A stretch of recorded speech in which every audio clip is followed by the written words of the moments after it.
Jadi saya akan memaparkan tentang pemilihan rumus besar sampel. Nah, di sini sebelumnya referensi yang saya pakai itu buku Sudikdo dengan buku Sopiudin. Nah, jadi kalau misalnya beda, ya mungkin akan ada beberapa perbedaan dari yang kalian baca karena memang sumbernya yang saya baca ini itu kalau kalian mau ngikutin silakan, kalau mau pakai yang lain juga nggak apa-apa. Nah, untuk outline-nya yang akan saya jelaskan dalam materi ini tips pemilihan rumus besar sampel, kemudian jenis-jenis cara Halo. sampel, Tolong di-mute ya. Iya. rumus besar sampel, arti dan bagaimana menetapkan nilai pada rumus besar sampel dan contoh kasusnya. Nah, sebenarnya sebelum topik pemilihan rumus besar sampel, kalian harus paham dulu uji hipotesis. Kenapa? Karena dalam penentuan rumus besar sampel, uji statistik itu yang nomor 1. Uji statistik dulu, baru kalian bisa tahu. Nah, aku pakai rumus yang mana sih untuk uji statistik yang ini, gitu. Aku pakai rumus yang mana sih untuk penelitianku ini kalau misalnya aku itu uji statistiknya itu pakai C-square misalnya. Jadi, dalam rumus besar sampel, pemilihan rumusnya itu dari uji hipotesis ini. Jadi sebenarnya kalian harus paham dulu uji hipotesis ini. Nah, tips untuk pemilihan rumus besar sampel itu, nah jadi tips ini sebenarnya saya dapatin itu dari workshopnya Sopiudin. Jadi kemarin saya ada ikut untuk workshopnya Sopiudin. Nah, jadi dari beliau sendiri itu untuk pemilihan rumus besar sampel sebenarnya enggak untuk pemilihan rumus besar sampel. Sebenarnya untuk statistik itu sendiri secara garis besarnya dari workshop itu.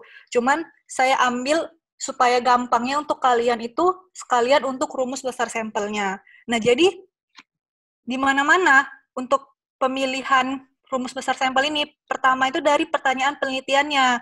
Nah, misalnya dari contohnya, untuk mengetahui prevalensi anemia pada ibu hamil. Jadi kalian mau tahu prevalensi anemia pada ibu hamil. Nah, jadi konsekuensinya apa dari prevalensi anemia? Nah, dari situlah uji statistik itu kalian harus paham dulu. Nah, kan prevalensi. Prevalensi itu apa? Berarti kalian mau mengetahui gambaran. Kalian cuma mau tahu gambaran, mau tahu jumlah pasien anemia pada ibu hamil itu berapa sih di poli gitu misalnya. Nah, jadi penelitiannya itu merupakan penelitian apa? Deskriptif. Deskriptif yang bagaimana? Kan prevalensi. Prevalensi itu kembali lagi skala pengukuran. Kalian juga harus tahu skala pengukuran. Skala pengukuran itu ada 2, kategorik dan numerik. Di mana kategorik dibagi 2 lagi kan, ada nominal, ordinal. Kemudian numerik ada lagi rasio dan juga interval. Tapi di sini saya cuman bagi 2 aja, kategorik sama numerik supaya nggak bingung. Nah, kemudian dapatlah kita deskriptif kategorik.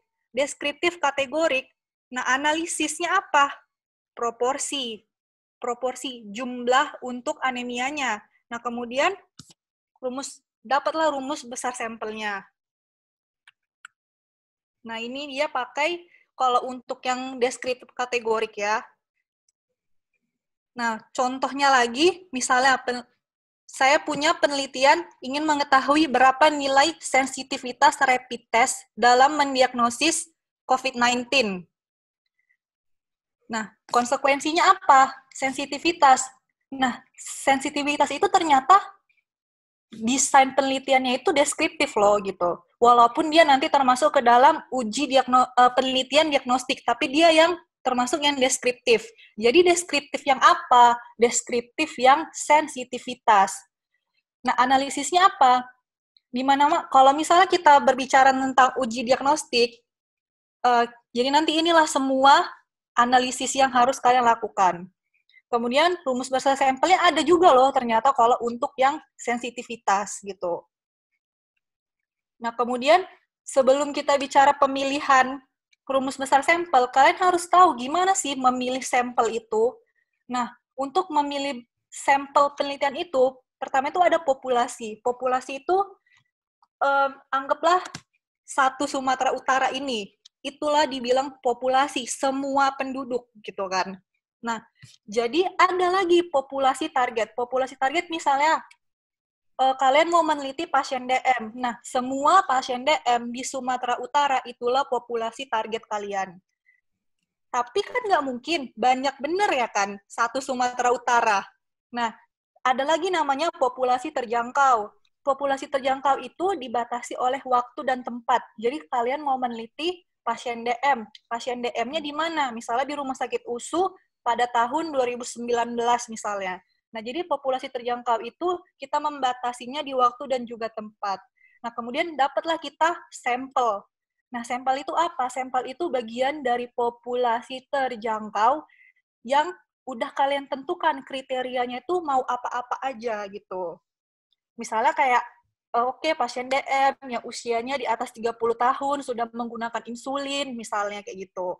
Nah, kemudian subjek yang diteliti. Nah, subjek yang diteliti itu subjek yang benar-benar masuk ke dalam penelitian kalian. Udah hitung kriteria inklusi, drop out, loss to follow up. Nah, itulah yang subjek yang benar-benar kalian teliti. Nah, jadi dia dibagi dua. Ada probability sampling dan non-probability sampling. Probability, itu berarti peluang. Pemilihan sampel itu berdasarkan peluang. Dan non-probability, tidak berdasarkan peluang. Masing-masing dibagi 4. Nah, untuk simple random sample ini, nah jadi untuk yang probability ini kan setiap individu itu memiliki peluang yang sama untuk menjadi sampel penelitian. Nah, untuk sampel random ini, gampangnya itu, pokoknya kayak diundi, atau kalau misalnya pasiennya jumlahnya tuh banyak sekali, kalian bisa pakai tabel random. Kalian nanti bisa cari lah tabel random itu yang kayak apa. Kemudian systematic sample. Nah, systematic sample itu misalnya kalian mau ngambil penelitian itu di sekolah. Nah, jadi kalian lihat absensinya. Setiap yang di nomor 5 kalian ambil sebagai sampel. Jadi setiap kelipatan 5, kelipatan 5, kelipatan 5, kalian ambil sebagai sampel. Nah, untuk stratified sample, stratified sample itu dia berstrata. Strata ada tingkatannya. Misalnya SD, SMP, SMA, nah masing-masing itu kalian ambil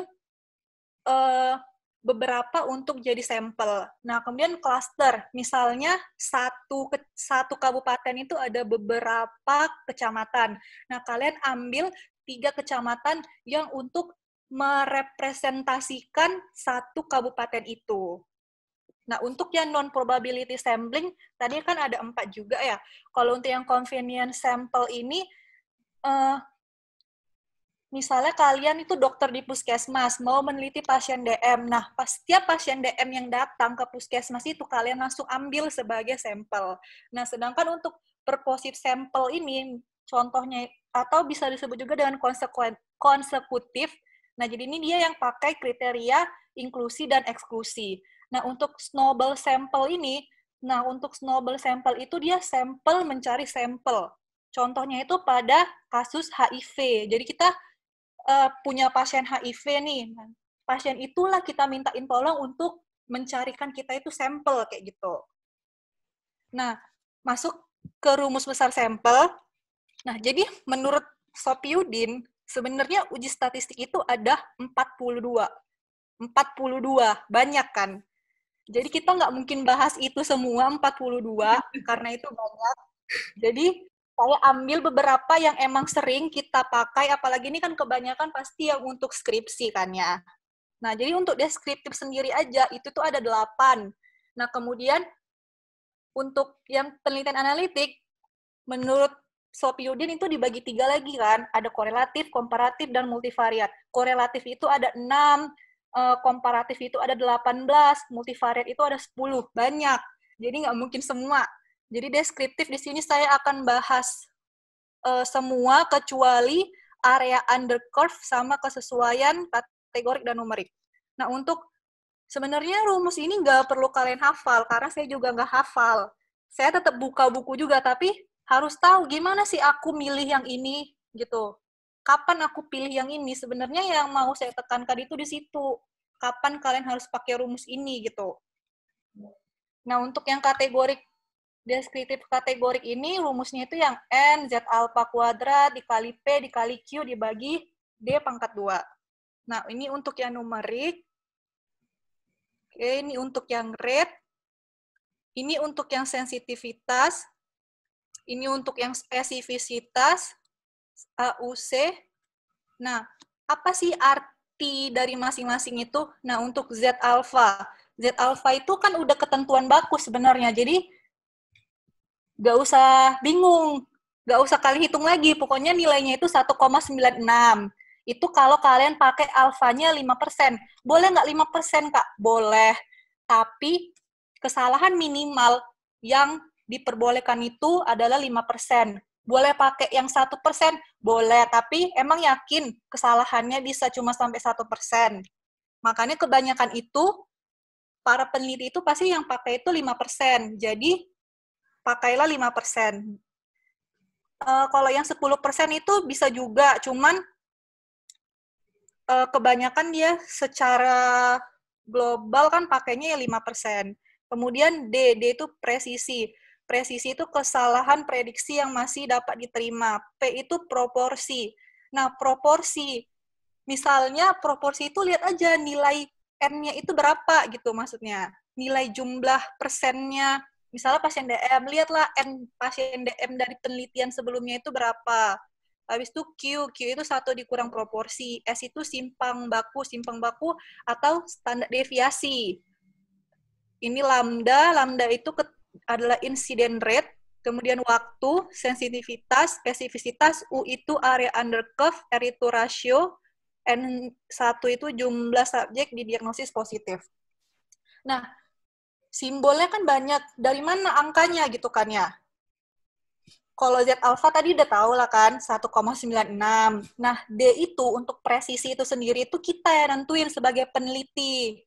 Misalnya kalian mau mau melihat kadar HB.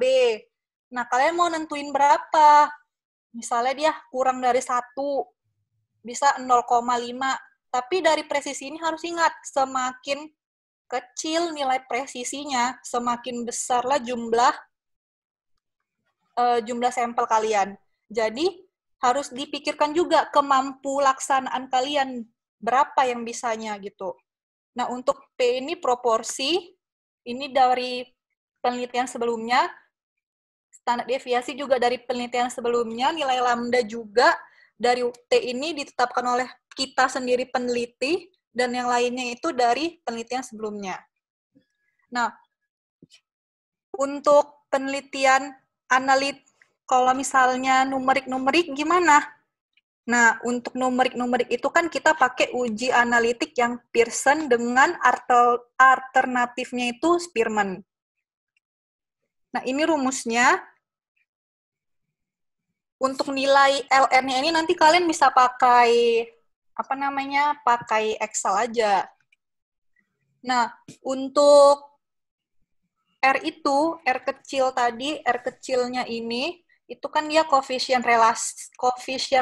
Nah, koefisien relasi itu apa? Koefisien relasi itu adalah luaran dari rumus Pearson itu sendiri. Nah, jadi dia untuk Z alfanya tadi sama ya, 1,96. Untuk alfanya 5%. Nah, untuk Z betanya gimana, Kak? Beta itu kan kesalahan tipe 2. Nah, kesalahan tipe 2 itu biasanya kita pakai yang 20%. Nah, untuk yang 20%, untuk nilai Z betanya itu dia 0,84. Jadi nggak usah kalian hitung lagi. Pokoknya kalian pakai dia yang 20% sama Z betanya itu yang 0,84. Nah, ini ya, nilai alfa itu yang dapat diterima itu 5%, nilai beta maksimal yang dapat diterima itu 20%. Nah, untuk penelitian yang kategorik dengan kategorik, gimana, Kak? Kalau dia kategorik, dia itu ada yang berpasangan dan tidak berpasangan. Yang paling sering tidak berpasangan itu yang kita pakai chi-square, alternatifnya Fisher. Untuk yang berpasangan, kita pakai McNemer, yang alternatifnya Wilcoxon.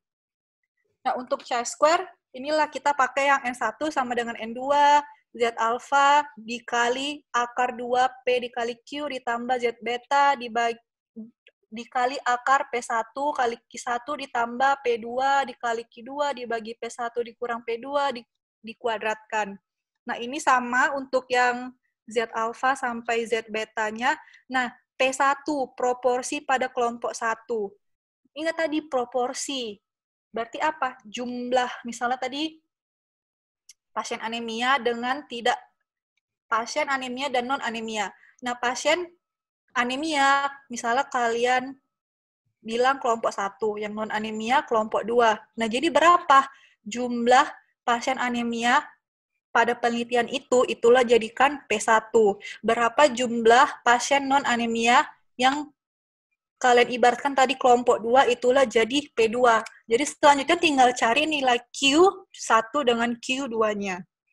Nah, untuk nilai P yang ini, P yang ini, itu dia P1 ditambah P2 dibagi 2.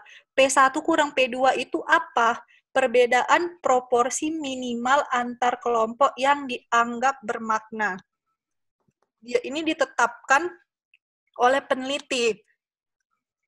Tapi sebenarnya kan dapat dari sini, P1 dikurang P2. Gitu. Ini kalau misalnya kalian memutuskan untuk kalian tetapkan sendiri nilainya, tapi kalau saya sih biasanya ya udah saya kurangin aja P1 dikurang P2. Nah, untuk yang McNemar ini ya, dia untuk definisinya yang lain itu sama kayak yang chi-square, nggak ada yang beda, cuman yang bedanya itu dia ada ini proporsi sel diskordan. Nah, untuk proporsi sel diskordan itu nilainya itu sama P1 proporsi ya dikali Q1 ditambah P2 dikali Q2. Nah, untuk yang numerik kategorik gimana? Numerik kategorik sama, dia ada yang tidak berpasangan dan juga berpasangan. Untuk yang tidak berpasangan, dia dibagi 2 lagi. Ada 2 kelompok dan ada lebih dari 2 kelompok. Sebenarnya, dia ada lagi, dibagi lagi. 2 kali pengukuran, lebih dari 2 kali pengukuran, cuman saya nggak masukin di sini. Cuman yang kelompoknya aja. Kemudian yang berpasangan, dia 2 kali pengukuran, lebih dari 2 kali pengukuran. Nah, jadi saya cuma bahas yang uji T tidak berpasangan dengan alternatifnya Mann-Whitney, kemudian yang uji T berpasangan dengan alternatifnya Wilcoxon. Nah, untuk yang uji T tidak berpasangan, oh ya ini maksudnya alternatifnya Mann-Whitney bukan berarti Mann-Whitney-nya kalian cari lagi rumus besar sampelnya. Ini kalau misalnya dia tidak memenuhi persyaratan untuk uji T tidak berpasangan, baru ini untuk ini sih, untuk uji statistik. Pokoknya yang kalian cari itu rumusnya utamanya yang uji T tidak berpasangan, uji T berpasangan. Nah, ini rumusnya ya. S itu simpangan baku atau standar deviasi kalau misalnya kalian baca jurnal. Kemudian ini X1 kurang X2 itu selisih rata minimal yang dianggap bermakna. Ini bisa keputusan peneliti atau misalnya kalian bisa bikin juga tuh tabel, misalnya ada jurnal, misalnya kelompok yang anemia, anemia dan non-anemia, dia lihat nilai HB, hemoglobinnya kan. Nah, berarti kan nanti dia presentasinya itu pakai rata. Nah, jadi kan X ini kan rata. Jadi kalian bisa kurangkan X1-nya dikurang X2-nya. Atau kalian bisa keputusan peneliti lah kalian mau berapa, tapi harus yang logis. Ini untuk yang tidak berpasangan, definisinya masih sama kayak yang tidak berpasangan. Nah, kemudian gimana kalau penelitian kalian yang multivariat? Nah, multivariat itu kan ada 2, ada etiologik dan ada prediktif. Di mana untuk yang etiologik, regresi logistik dan regresi linear juga yang prediktif. Nah, untuk yang multivariat mencari hubungan murni antara variabel independen dengan variabel dependennya. Jadi bergantung kepada uji analisis bivariat yang digunakan. Nah, jadi balik lagi ke uji statistik. Jadi sebelum kalian melakukan analisis multivariatnya nanti, kalian itu akan melakukan analisis bivariatnya.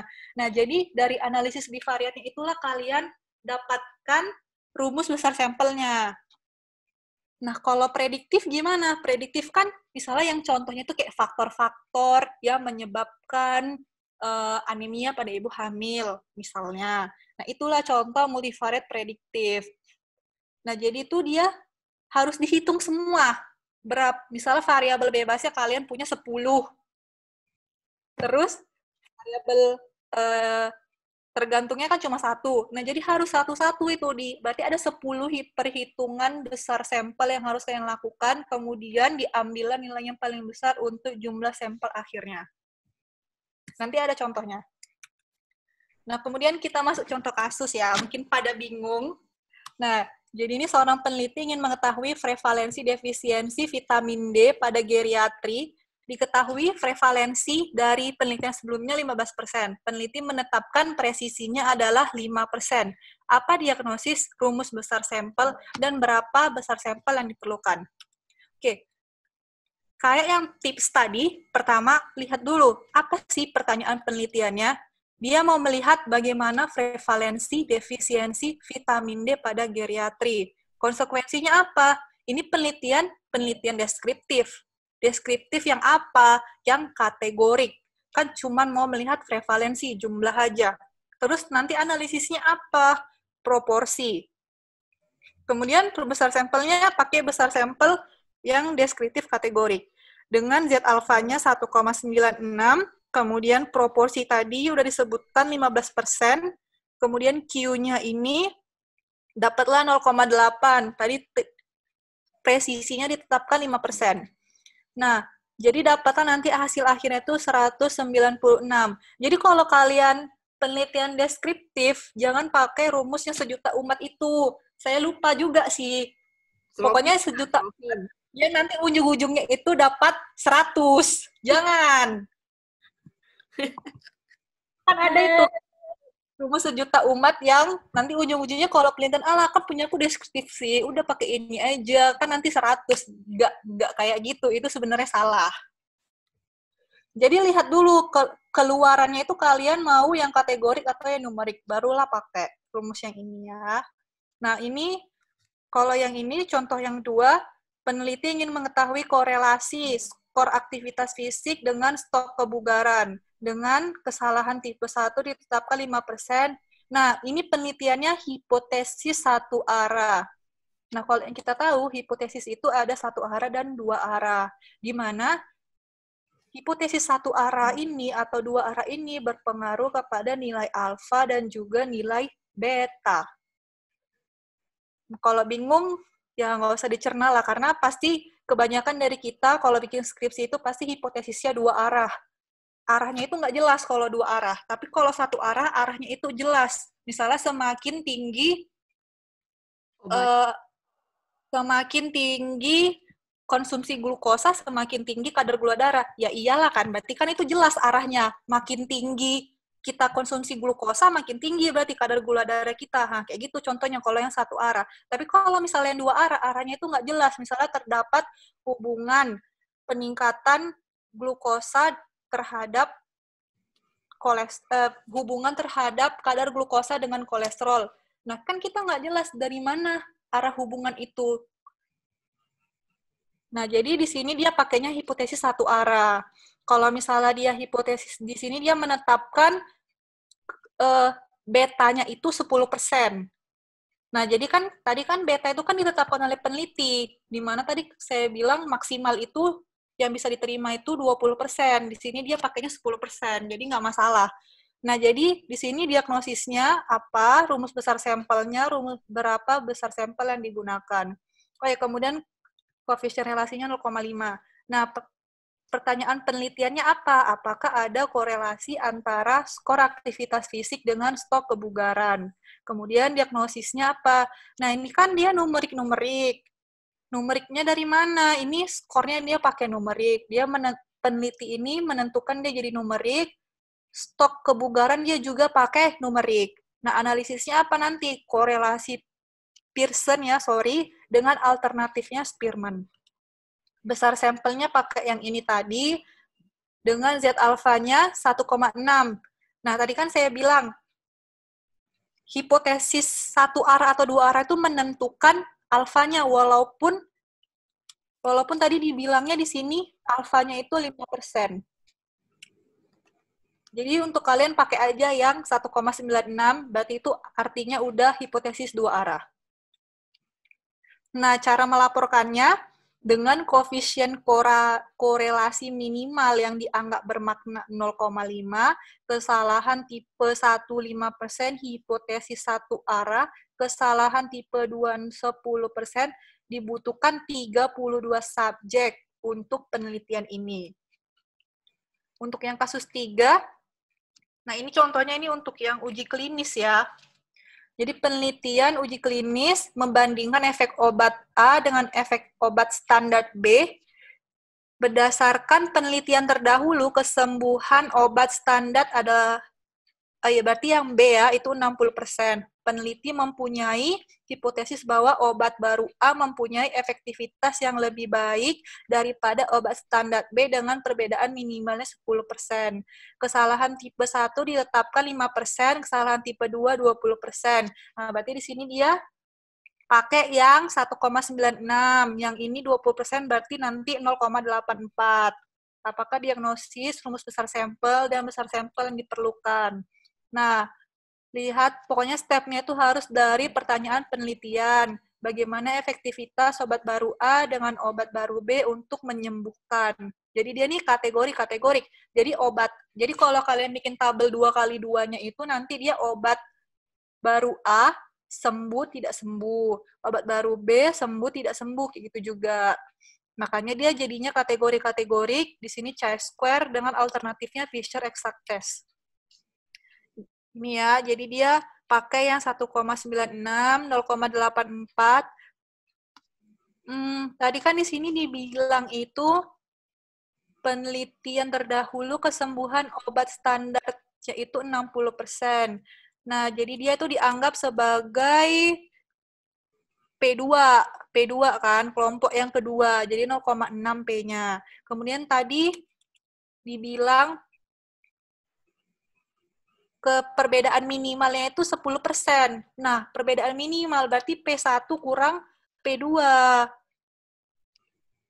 Makanya dia jadinya 10%. Nah, ini dia P1 kurang P2-nya 10%, jadi 0,1.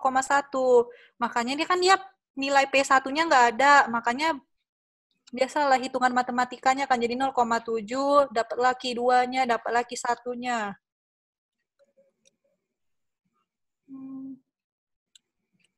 Oke. Kemudian ini yang saya janjikan yang 3 tadi, ini nggak saya hitung ya, tapi saya kasih tahu tipsnya. Nanti kalau hitung kan saya harus cari jurnalnya lagi untuk berapa dapat nilai P-nya kan. Jadi ini untuk yang ini punya siapa, ini nggak tahu, nggak lihat-lihat punya siapa. Pokoknya judul penelitiannya profil bakteri penyebab osteomyelitis di HAM tahun 2019 sampai 2020. Nah, pertanyaan penelitiannya, dia mau melihat gimana gambaran bakteri penyebab osteomyelitis di Adam Malik. Nah, diagnosisnya apa? Dia penelitiannya ini deskriptif kan? Deskriptif yang apa? Kategorik. Kenapa kategorik? Dia cuma mau melihat gambaran jumlah bakterinya. Misalnya bakteri Staphylococcus, Streptococcus, berapa sih jumlahnya yang menyebabkan osteomyelitis. Nah, kayak gitu. Makanya nanti dia hasilnya adalah proporsi. Kemudian pakai rumus apa? Pakai rumus besar sampel deskriptif kategorik. Yang tadi yang Z alpha kuadrat, P dikali Q dibagi D kuadrat. Pakai yang itu ya, ini punya siapa. Kemudian ini hubungan merokok dengan nilai faal paru pada orang dewasa. Nah, di sini saya nggak tahu. Kan tadi saya bilang, kan dia tergantung kepada skala pengukurannya untuk menentukan uji analisanya kan, dan di mana nanti uji analisanya itu berpengaruh ke rumus besar sampelnya. Cuman di sini saya beranggapan, saya bagi 2, merokok iya tidak, dengan nilai faal parunya saya anggap normal, abnormal. Jadi di sini dia nanti pakai kategorik. Kemudian saya anggap numerik kategorik, di mana hubungan merokoknya iya tidak dengan nilai faal parunya itu pakai angka. Berarti nanti nilai faal parunya kalau menggunakan spirometri, berarti ya udah nilainya itu nanti dikeratakan. Makanya pakailah dia jadi uji T tidak berpasangan dengan chi-square. Kemudian jadi rumus besar sampelnya pakai rumus chi-square sama rumus uji T tidak berpasangan. Nah, ini yang multivariat. Dia mau melihat analisis faktor resiko penyebab stretch mark. Jadi di sini dia mau melihat faktor-faktor apa saja yang menyebabkan stretch mark. Jadi ini multivariat yang prediktif.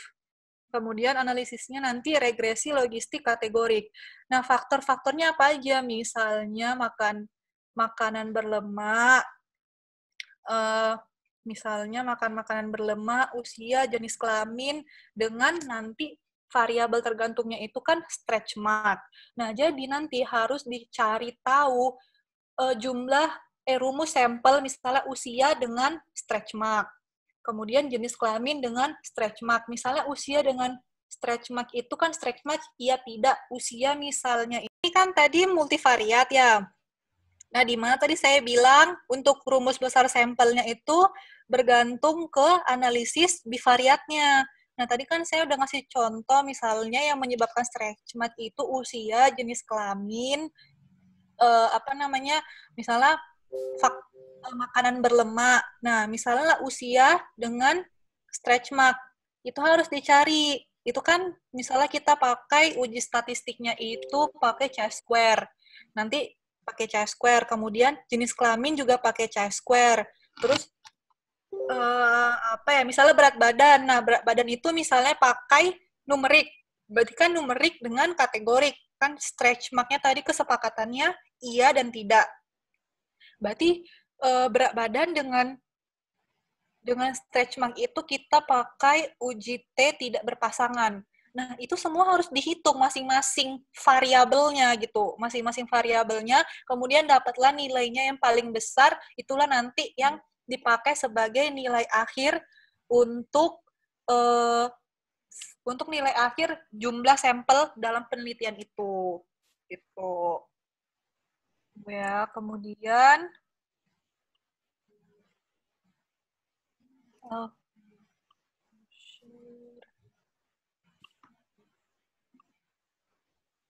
nampak ya? Nah, ini kemudian punya kalian, yang kalian bagi tadi, ini tadi udah ya, udah dijawab. Yang pertama, ini mungkin nggak semua yang misalnya, apa lagi ya? Nah, misalnya ini nih, kadar fungsi hati pada penderita sirosis hati kompensata dan kompensata. Nah, ini kan dia udah jelas kadar fungsi hati. Kadar fungsi hatinya misalnya lah, si peneliti ini dia mau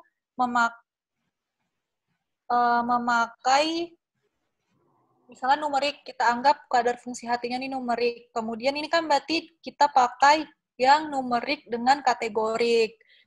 Kategoriknya apa? Kompensata dan dekompensata kan. Nah, jadi kita pakai uji T tidak berpasangan. Jadi nanti kita pakai rumus fungsi yang uji T tidak berpasangan.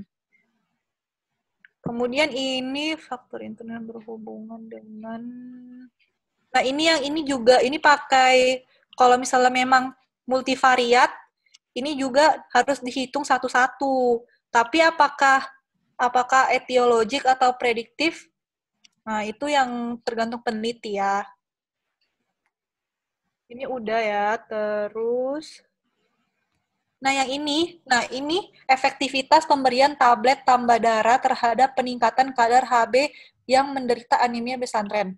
Nah, tadi kan saya bilang kan, menurut Sopiudin itu uji statistik itu ada 42. Nah, jadi sebenarnya yang punya ini tuh menarik. Kenapa? Tergantung dia ini berapa kali pengukuran.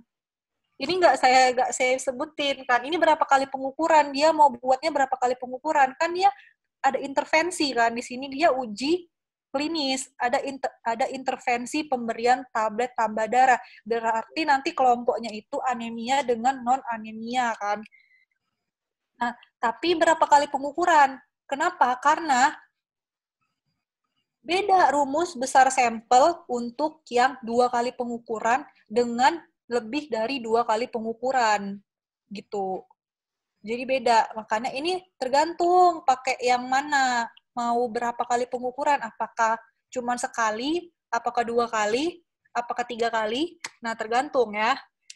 Kemudian ini deskriptif ya, deskriptif. Ini deskriptif aja, nanti bisa dipakai rumus besar sampel untuk deskriptif. Ini juga deskriptif. Hubungan. Ini analitiknya ini pakai C-square ya, yang ini. Terus ini juga analitik, ini pakai, kalau misalnya intensitas penggunaan teleponnya pakai ordinal, maksudnya misalnya sering, tidak sering, sangat sering, ya gitu misalnya, ini pakai C-square, berarti nanti pakai yang tabel 3x2. Terus ini tingkat pengetahuan, ini juga tingkat pengetahuan mahasiswa mengenai. Nah, ini juga deskriptif.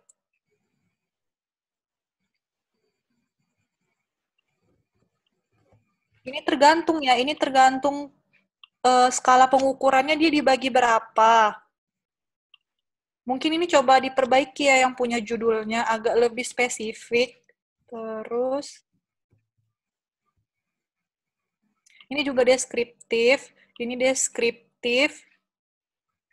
Ini yang deskriptifnya pakai aja yang kebanyakan sih kalian ini kayaknya deskriptif yang kategorik. Hubungan perilaku. Ini juga, ini pakai C-square aja ya.